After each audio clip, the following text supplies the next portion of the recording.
think, again, if I can just challenge you, me, and us, that we seriously keep our eyes on the big picture.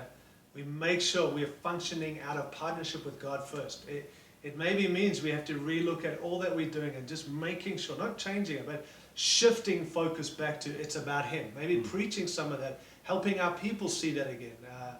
If we see it, our people also have to see it. It can't just be the leadership, but it starts with us who are leaders. And I'm just being honest with you, I've had to shift some of that again, even in our ranks. This translocal team that exists for that can lose its way, and we've got to keep on coming back saying, we've got to understand, number one, we're partnering with God, and we better make sure, not that we want to, that we are. So shift it. Not God, are you with us?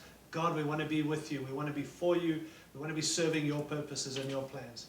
The other thing is partnership with NCMI. If you are partnering with us or whatever translocal team it is, you've got to have partnership with a translocal team. It's in the Bible. It's not an optional extra for deluxe churches. Yeah.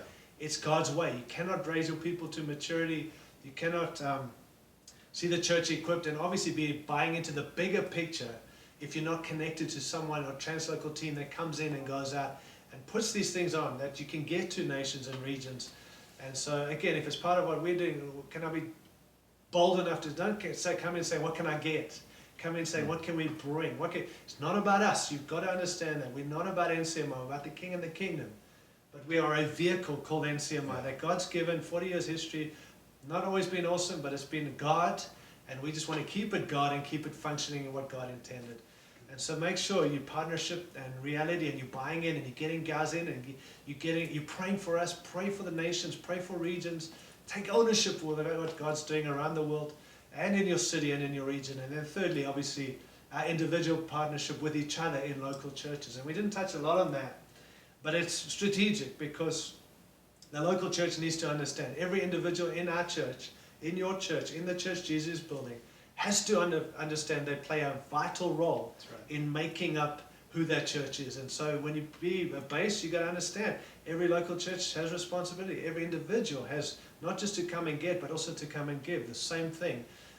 And you can see that as the early church. You can see that in the Antioch church. I mean, a priesthood of all believers was real. It wasn't an add-on or on their website. It was, they operated as priesthood. The gospel was preached. Everyone preached the gospel. They carried responsibility. They owned the mandate from heaven together. They all played a role. Not the same role, but they all played a role. Yeah. And they weren't just takers, they were givers. And if I can just land with these three words, if you lead a local church, I believe it should be obviously centered around Jesus Christ. But get these words in and build according to this, I think, if you're going to be a base. Number one is focus on your gatherings. A local church is called to gather. And so focus on what your gatherings are and the gatherings you have. And just understand the need to be together, but don't overwork the people, but also understand the significance of all gatherings and what you're doing in those gatherings and why you gather, and that's important. So gather, secondly, grow. And I want to just say, for the growing is not just numbers, maturity. And that also will then adjust a lot of what you're doing in your local church to make sure the meetings that you guys are having are actually bringing people to maturity, growth, growing up, because to grow out, we've got to grow up first. And so maturity is something most people don't talk about, but base churches are focused on maturing saints to bring them to that place, equipping them to be who God's called them to be. So gather, grow, and lastly go.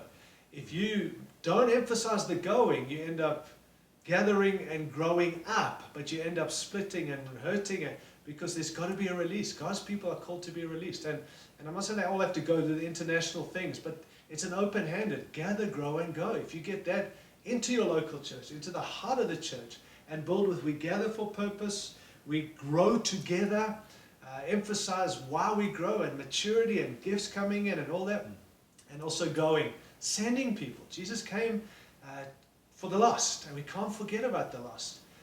We've got to be open-handed, sending people to go and plant churches, churches planting churches, also sending people into everyday life, equipping them to go and be ministers and missional, living sent, rather than having once a week meetings and hoping people get saved. Now, I know these are obvious, but I don't know if we're intentional enough or even have the heart at times. And in my perspective, just from what we see in Scripture, if we get some of that in us, without trying to be cliche, gather, grow, and go. Local churches, get people involved, find what's in them, what God's doing. Come in, those of you part of local churches, and ask how we can serve and get behind what God's doing. pastors, make sure you focus on what God's doing and work in partnership with the team, and let's all get the job done, and let's see more churches become bases, and let's see more base churches being planted in our time and in our season. And so, yeah, we'll be praying for you guys. We trust some of our discussion is helpful. I wouldn't say all of it, but we've had a lot of good time enjoying doing this, and I hope it can be helpful for you. And we realize we're some of many who are doing something, and we're just grateful to God for our friendship and our partnership. Thanks for the time, Chris, and interviewing and just talking us through this. And God bless you guys. We appreciate you very much. Take care.